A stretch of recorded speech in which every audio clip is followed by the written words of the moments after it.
Hello and welcome to Somerset News Network. I'm Ian and this is an odd one. I'm not really sure where this is going to go, but I'm just, as they say, I'm going to wing it. There's lots of things coming in the news and coming, but not anything that I can get me sort of teeth into and do a 15-minute video on. So it's all little bits and pieces today. Now, Rachel Reeves, Rachel from accounts, is someone in her office, the PR team, are leaking stories to the press that what the Treasury is looking at to create greater taxes, higher taxes. I think, this is my theory, is they make it sound as bad as possible. So in November, when she gives us the budget, the press can then turn round and say, it's not as bad as expected and we came off light, but we will have higher taxes. That's it. It's all a PR game. Labour, when it came to power, said there was a £2 billion black hole left by the Tories. Tories have been in for years. Labour has been in for a year. And that black hole is now 50 billion. So they've created 30 billion to the country's debt within a year. I call that mismanagement. If I did that with my company, I'd be bankrupt. But Labour, they're socialists. Oh, we can spend, we can spend. We can borrow the money, we can spend. If you borrow the money, you've got to pay interest, and it costs you money. Anybody that's had a car or a mortgage knows that that money that you've borrowed, you're always paying it back. It took me and my wife 25 years to pay off the mortgage. We did it in the end. And then you think, we got money, No, we haven't. Everything's gone up in price so much that there's still no spare money.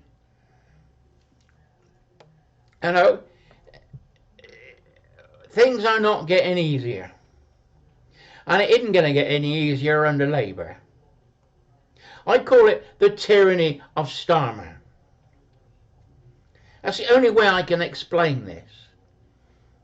And I keep referring back to history. Now, I'm a sort of amateur history buff. And in my work, I deal with antique firearms. And I like to know when antique firearms were made. And the evolution of firearms. You've got matchlocks using a match, which is a piece of string soaked in saltpeter, and it glows red. You sometimes use them on firework night, don't you? The slow matches to light your fireworks. You blow on it and make it glow red, and then you light the firework. Well, this was used to fire the arquebuses, which was round about the end of the 1300s going into the 1400s. But they were called matchlocks by the time we got to the English Civil War, 1640. Now, I've looked at history, and the timeline is kings. Edward VIII,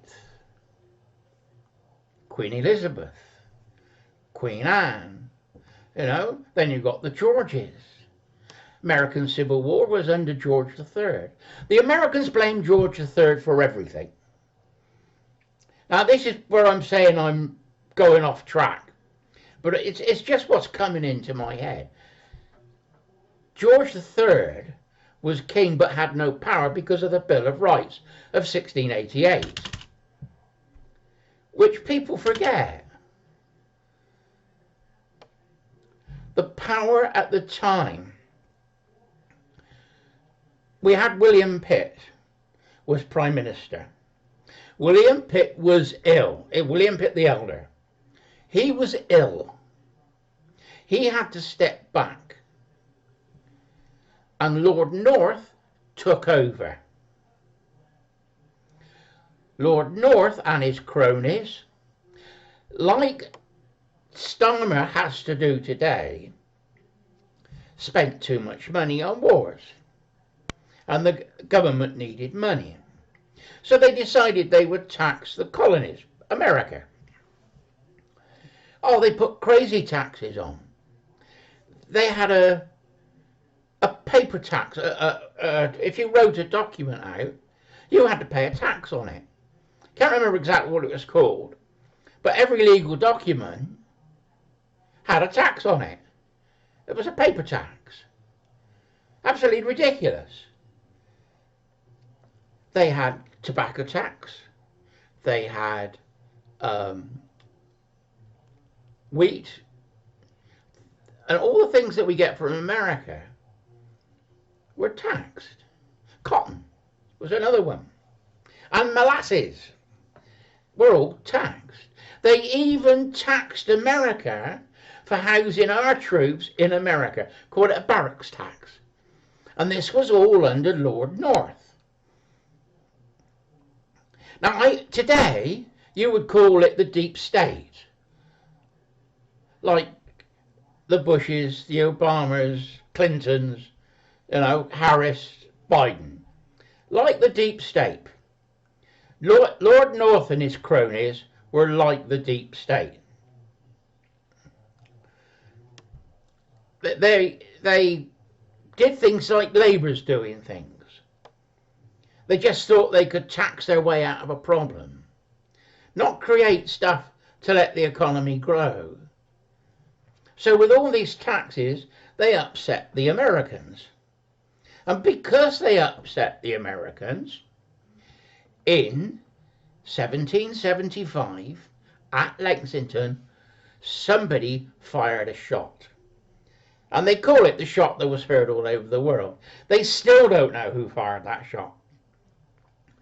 You had the militia in the square, or the common, or you don't know what you want to call it. And the English army turned up and they faced off. One person fired a shot and all hell broke loose. It's called the shot that went round the world, 1775. Now what happened to America was wrong. Lord North and his cronies tried to tax America to get us out of shit. That's the way I see it.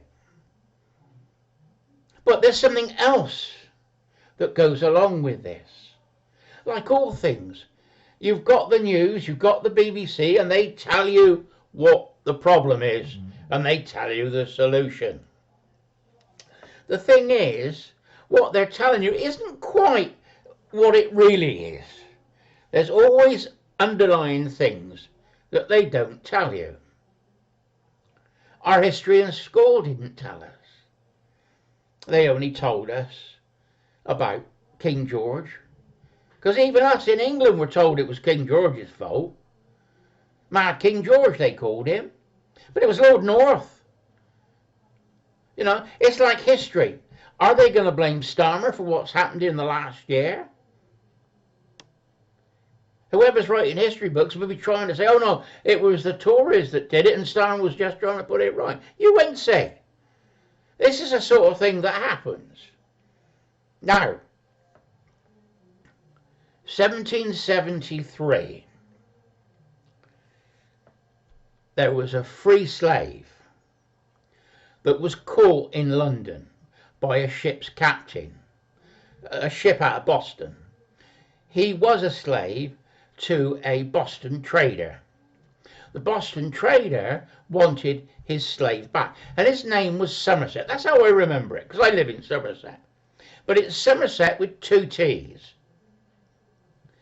And he was involved with the abolitionists. In 1773, the abolitionists paid for his court case. And he had lawyers, and he'd learned and studied English law. Now, the reports that you read miss out one point that I found out through a book somewhere. Now, I'm not going to say yes, it's true, but it's reasonably what the truth is. In 12, gotta get this right, 1200, 1215, something like that, 1211, somewhere around there, before King John and the Magna Carta, Richard II, or was it Richard I? I don't know. Richard the Lionheart, he decreed that no Englishman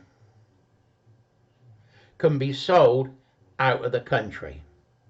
Didn't say you couldn't have a slave, but he said that you couldn't sell a slave out of the country.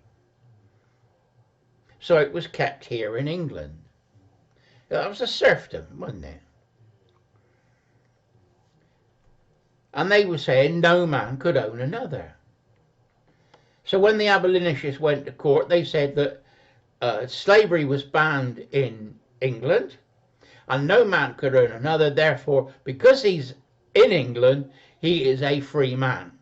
And the court agreed with him. And he won his case.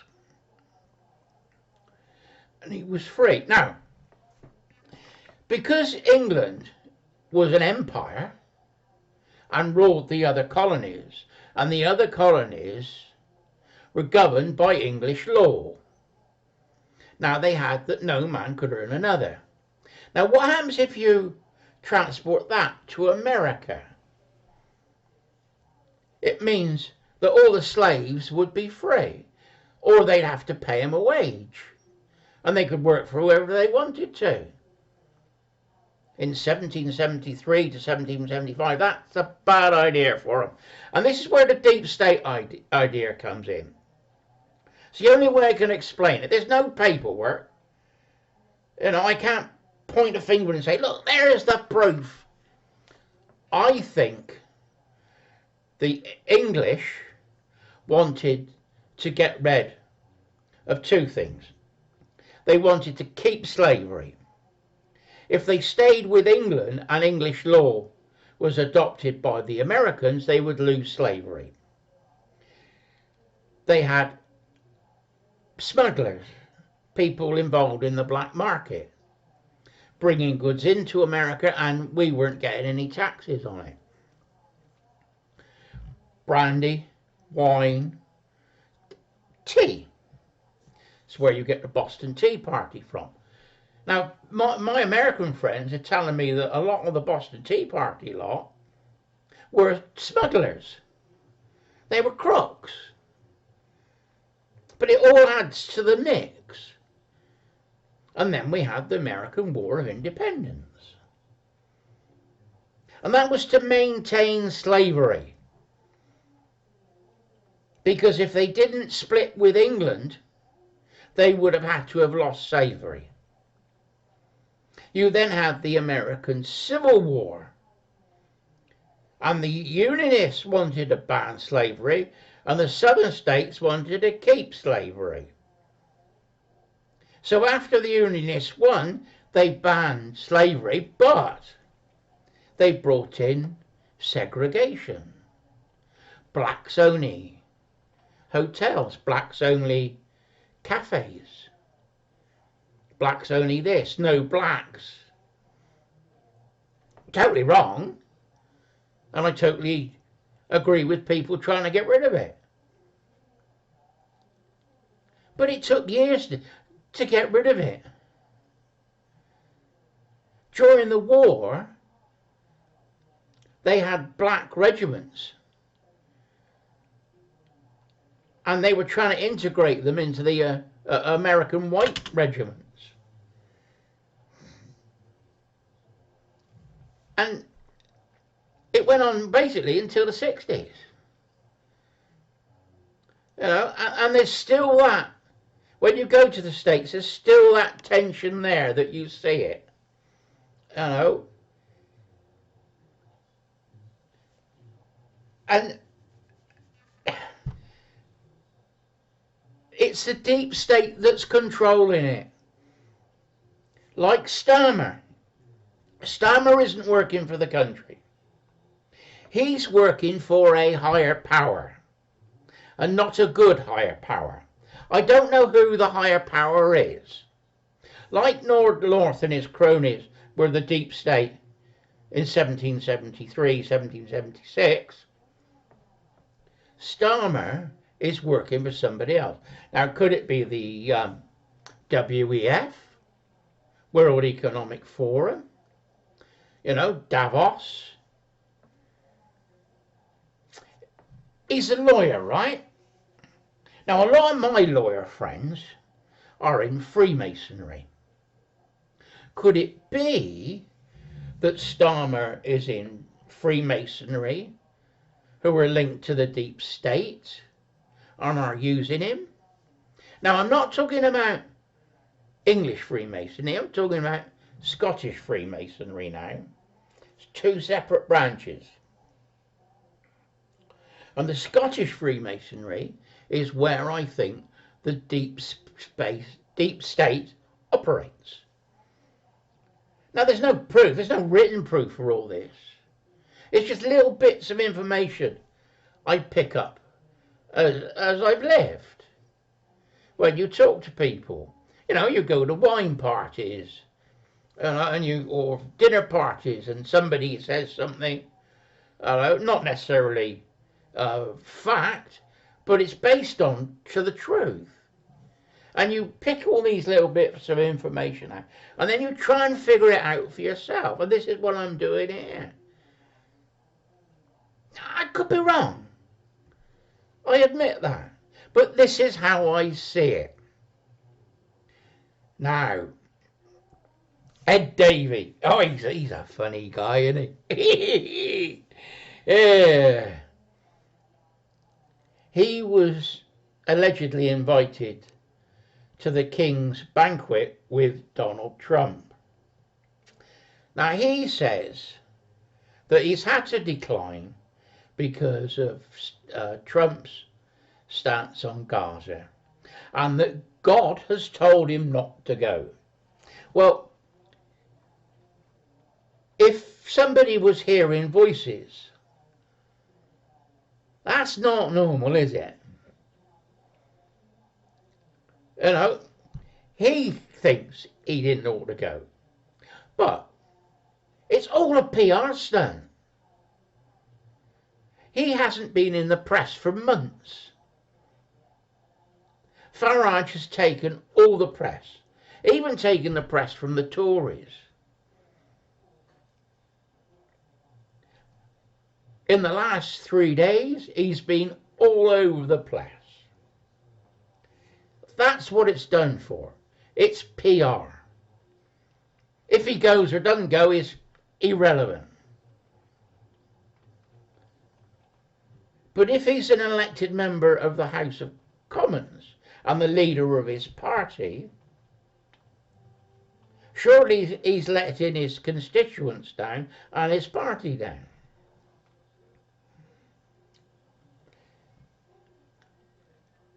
Who's going to take his place? They're saying that Nigel Farage should have his seat.